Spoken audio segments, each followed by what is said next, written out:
The 1980s were a defining decade for British motoring. Turbochargers were arriving, design language was shifting dramatically, and British manufacturers were quietly fighting an identity crisis that nobody truly wanted to admit. Some cars became legends overnight. Others were simply sold to us as legends, and that is a very different thing. But here's where it gets interesting: reputation and reality don't always travel together. Some icons aged beautifully. Others didn't survive honest scrutiny.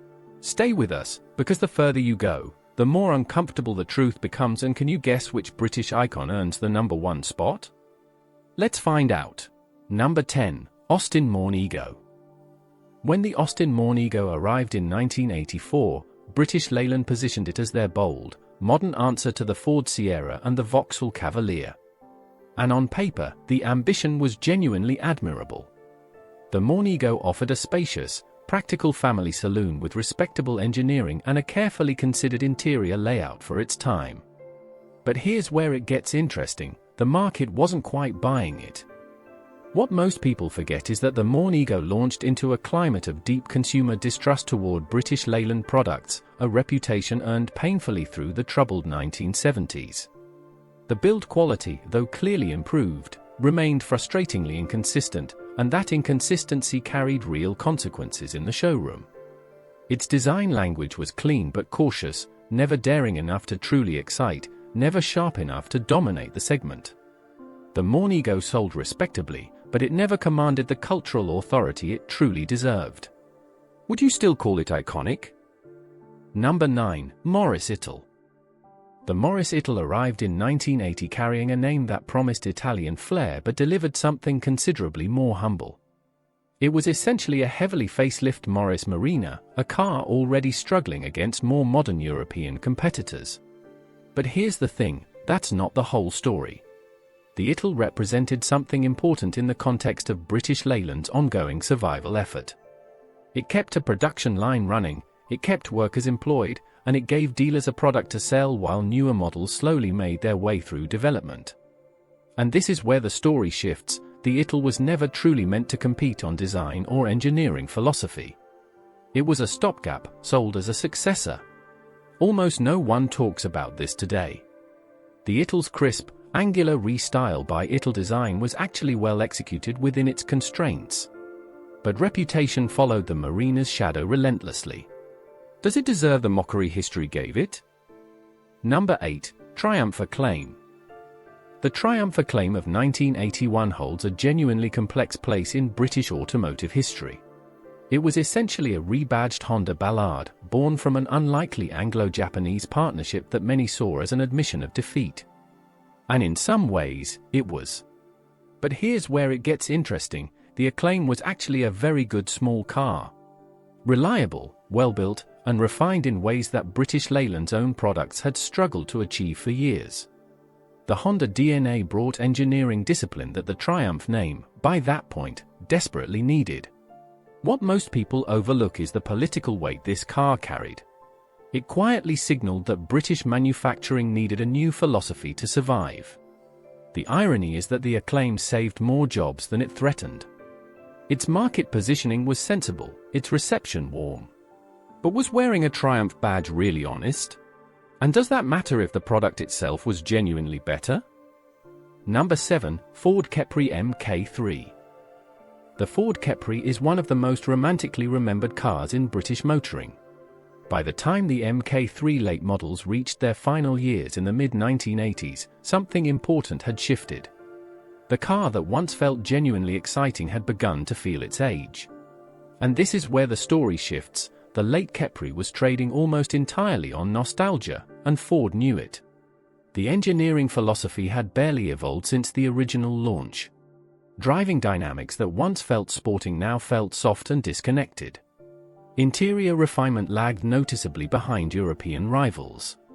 But here's the thing: none of that seemed to matter to buyers, and therein lies the fascinating contradiction.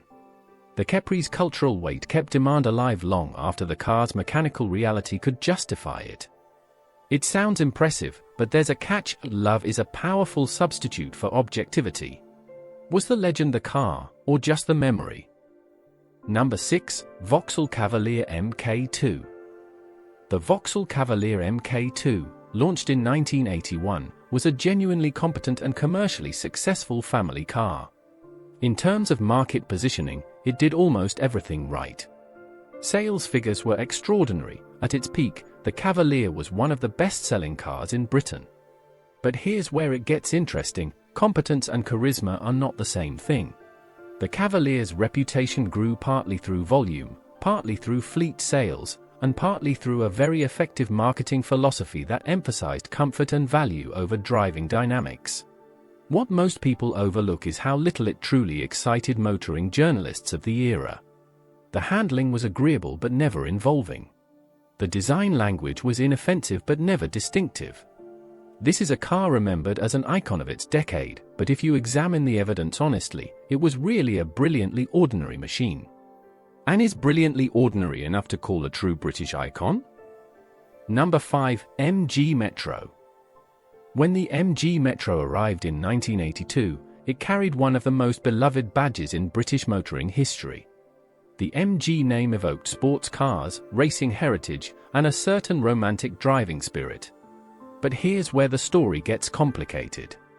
Under that celebrated badge lived a performance-tuned version of the humble Aston Metro, a super mini, not a sports car. The driving dynamics were certainly sharper than the standard car, with improved suspension tuning and a willing 1.3-litre engine. But it sounds impressive until you compare it against genuine hot hatches of the era. The Volkswagen Golf GTI, for instance, operated in an entirely different league of refinement and driving engagement. What most people forget is that the MG Metro was genuinely fun, but the MG badge added expectation the car couldn't always fulfill. It was brilliant within its own limitations. The question is whether those limitations were communicated or ignored. Number 4. Jaguar XJS.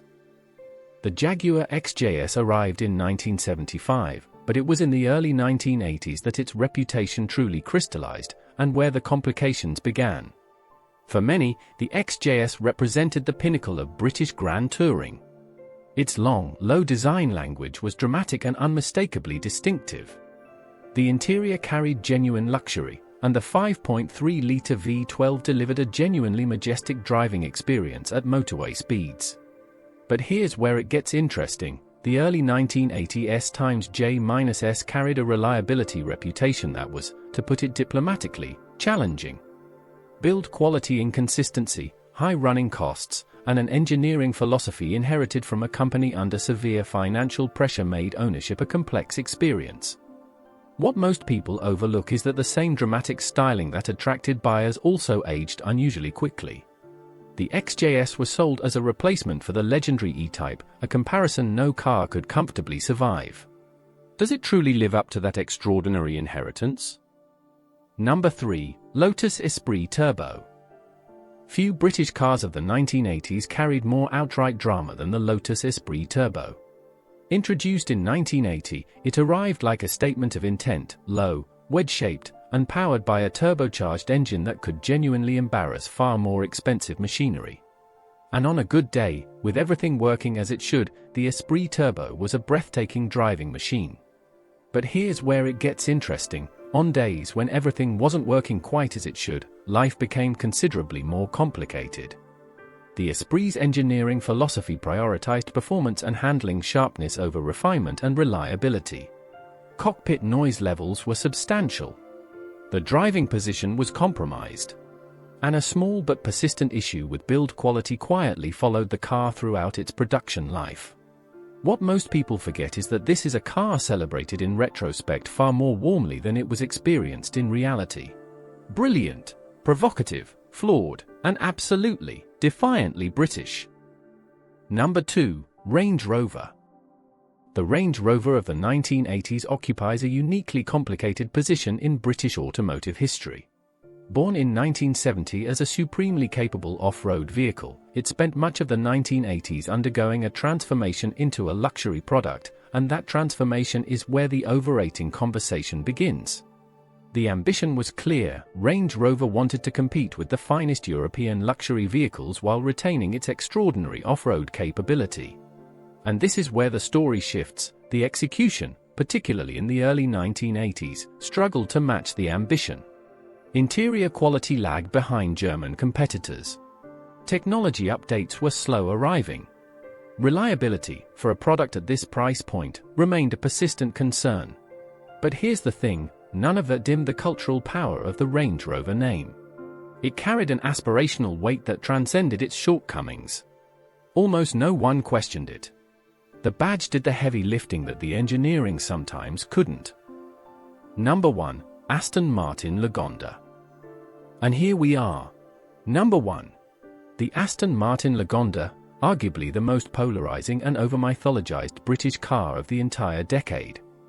When it launched in 1976 and continued through the 1980s, it promised something extraordinary, cutting-edge digital technology inside a spectacular wedge-shaped body, wrapped in the prestige of the Aston Martin name.